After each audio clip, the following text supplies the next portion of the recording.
அஸ்ஸலாமு அலைக்கும். இன்றைக்கி நம்ம வீட்டு சமையலில் என்ன பார்க்க போகிறோன்னா, ஒயிட் ரைஸு வடித்து வச்சுருக்கேன் பாருங்கள். இது தக்காளி சாம்பார்.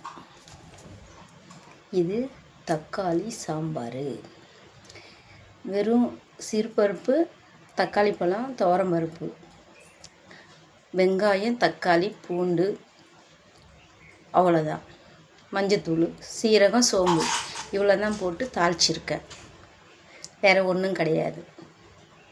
வெங்காயம், தக்காளி, பச்சைப்பயிறு, சிறுபயிறு, இது துவரம்பயிறு, தக்காளி பழம் இவ்வளோ தான் போட்டு வேக வச்சுருக்கேன். இது முட்டை அவிச்சு பொரித்து வச்சுருக்கேன். இந்த தக்காளி சாம்பார் நீங்களும் வச்சு சாப்பிட்டு பாருங்கள் எப்படி இருக்குதுன்ட்டு.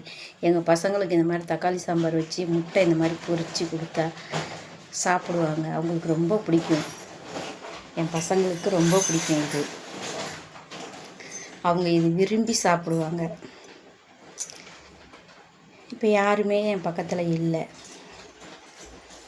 நானும் எங்கள் வீட்டுக்கார் மட்டும்தான்.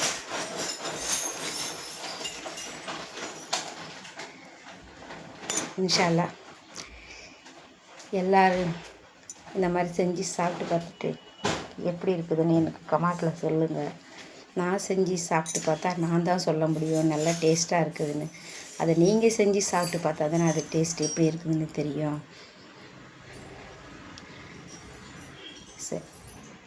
சப்ஸ்கிரைப் பண்ணுங்கள், லைக் பண்ணுங்கள், ஃபேமிலி ஃப்ரெண்ட்ஸுக்கு ஷேர் பண்ணுங்கள். என்னுடைய சேனலுக்கு சப்போர்ட் பண்ணுங்கள். பெல் ஐக்கானை கிளிக் பண்ணுங்கள். இன்ஷா அல்லாஹ் நான் நெக்ஸ்ட் வீடியோவில் பார்க்குறேன்.